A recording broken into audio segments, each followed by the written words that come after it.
Throughout my life, everyone around me, my friends, my family, my teachers, they always told me this one word: think before you do anything. But this one word actually caused me more harm than anything else.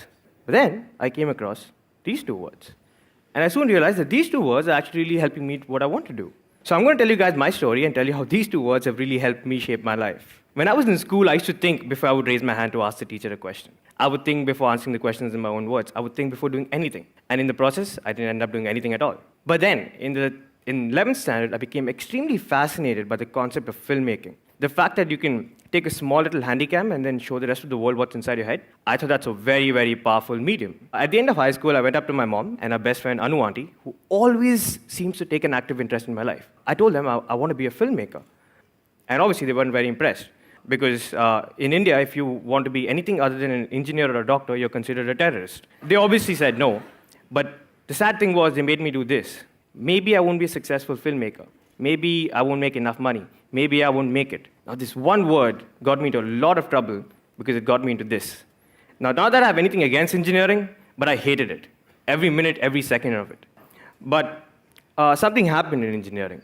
Up until then, I was an above average student. I'd never failed. But for the first time in my life, I failed. And that one moment of failure actually turned out to be a very strong moment of success for me. Because from then on, I didn't have to prove anything to anyone anymore, except myself. So I decided to do this.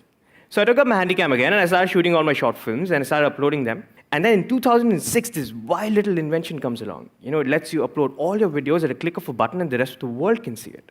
Imagine at that moment. So I started uploading all my films in, and I started making even more films. Soon people started noticing it, and they started giving me professional work. So with the help of YouTube.com, in the first year of college, I set up my first company, Last Minute Films, because in engineering, everything is done at the last minute. And I soon realized that in the real world, everything is done at the last minute too. A year later, this rock band called Pentagram, they asked me to direct a music video for them, and they said it's only going to be for YouTube. So I made the music video, and it ended up getting 100,000 views. And this production company in Bombay saw the video, and they offered me a job to direct. So here I was getting a chance, not to be an assistant, not to be a gopher, but to start directing music videos. But I was in the third year of my college. So from Bombay, I called up my mom and Anu auntie, obviously, and I told them that, I'm getting a chance to direct. Obviously, they weren't very impressed. Me, 20 years old, sitting in Bombay, nothing added up, right? So I had to come back and finish one long, torturous year of engineering. Once I was finally done with my engineering, I decided that this is what I'm going to do. So I took a one-way bus ticket to Bombay. I landed up there. And I went up to the production company's office hoping that they'll have a job for me. And surprisingly, they did. And 2 months later, they sent me to Mr. Rahman's studio to direct small promo video. And I was shit scared because all I knew was network analysis and field systems. And here I was trying to direct Mr. Rahman in a promo video. But the shoot went off well, thankfully. But at the end of the video, all he told me was that, Varun, life is very short. Always do what you love and always do what you believe in.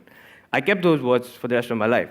A couple of months later, I was directing a music video for Shankar Ehsaan Loy. The star of the music video was one of India's biggest actresses, Preeti Zinta, and she refused to believe I was the director. I was 20 years old and I looked 15, and she definitely didn't buy it, and you can see from the picture, she definitely doesn't look happy with me trying to direct her. But after I directed this video, I realized that, I really wanted to do something on my own. So I came back to Bangalore, and that's when accidentally the second part of my life started. And it started somewhere like this. So I believe all great business artists are born when you're drunk, because when you're drunk, you have no inhibitions, right? And anything is possible. So me and my friend, we're sitting in this bar, and we're getting drunk, and we're starting to miss our high school. So we passed out of this school called Bishop Cottons, and we were called Cottonians.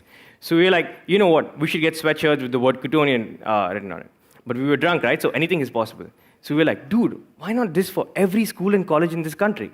So on a piece of tissue paper, we wrote down our grand business plan to make merchandise for students of every school and college in this country. Okay, so now that we have an idea in hand, this is not what we're going to do. We're not going to go to mom and Anu and tell them our idea, because we already know what's happened there, right? So we're not going to do this. But the problem was that we didn't know anything about running a business. Nothing. Absolutely nothing.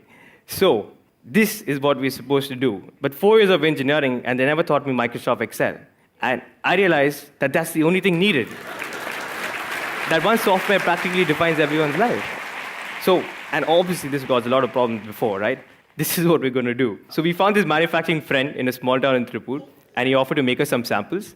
We landed up at the old boys' day of Bishop Cottons with our small little stall and hoped that people would be interested. At first, nobody showed up, But then this one kid came and asked us, where do you get this hoodie from and can I buy it? And we said, yeah, you can. And then he got 10 of his other Cottonian friends and they got 10 of theirs.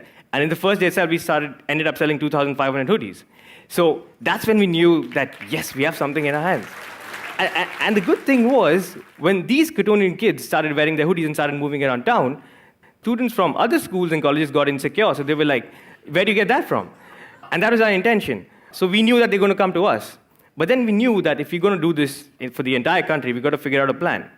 So in 2009, we officially launched Alma Mater as an online store to cater to students of schools and colleges across India. But the moment we started, that's when all the problems started.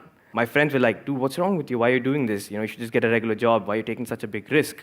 My mom was really worried because she thought I won't get any dowry. In India, if you don't work for Infosys, you do not get dowry. My mom was really worried. And Anu auntie called me a t-shirt salesman.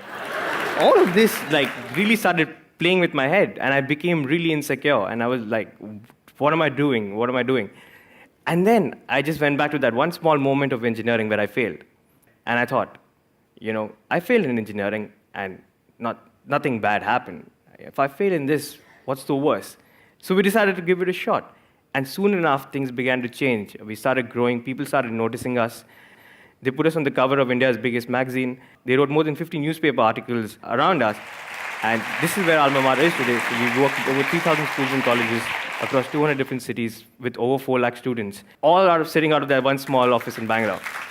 But the coolest part about this is, exactly a year later, my friend and I were sitting in the same bar, and this random kid walks past us wearing a Cottonian hoodie. Man, that one moment, I think that one moment is success. For me, success is not money, it's not cars, or it's not a bank balance. It's moments like these. The moment we saw that kid walk past us, and exactly a year later, we just looked at us. We didn't say anything. So for me, that was my greatest moment of success. And that success came because of don't think. So in the meantime, we kept last-minute films running, obviously, and we ended up with over 1 million views on our YouTube channel. And the best part was YouTube made us a partner. So apparently they sent me a mail that's saying that now every time anyone sees your videos, we'll pay you. I thought that was really, really awesome because my dad was really worried, why am I uploading all these videos? But the moment he came to know that I'll get paid for it now, he was like, you should upload as many videos as you can. So now I come to the very interesting part of this story. This Anu auntie character, right? She was always a strong part of my life. She's that character who always, butts her nose in all of my activities. So I had to figure out, how to deal with this situation. So I should write a lot of notes on Facebook and blogs about Anu auntie and, secretly telling them about, how she's damaging my life. And then somebody said, you should write a book about it. The problem was there are 50,000 words in a book. The most number of words I've ever written is 500 words. So I was like, how will I write a book? But then I remember my English teacher once told me, everything looks tough until you actually go ahead and do it. So I started, and I never stopped, and I actually wrote 60,000 words. And I wrote a book called How I Braved Anu Auntie and co-founded $1 million company. We made our greatest adversary, Anu Auntie, into our brand ambassador, right? Because the book was about how we started Alma Mater. And Anu Auntie became really famous. So here she was going around telling everything against us, and now she was famous. She couldn't say anything against us anymore. But the most interesting thing about the book was we were bootstrapping, right? So we never had money to market our company. So now somebody else is marketing our company and paying us. You get paid for marketing. I never thought that a concept like this could exist.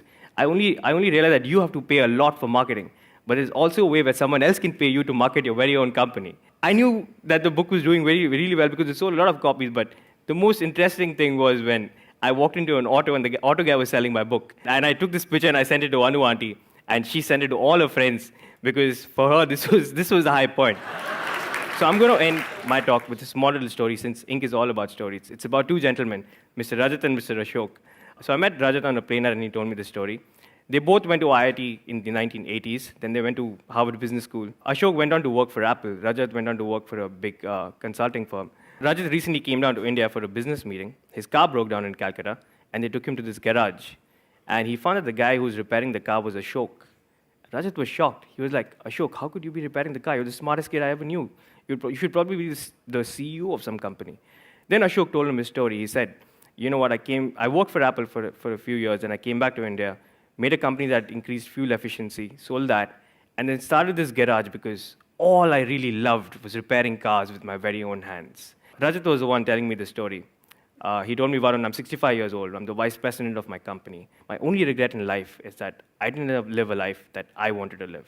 I lived a life that somebody else wanted me to live. And all he told me was, don't give up on your dreams. And for me to do that, I think, don't think, just do. Thanks.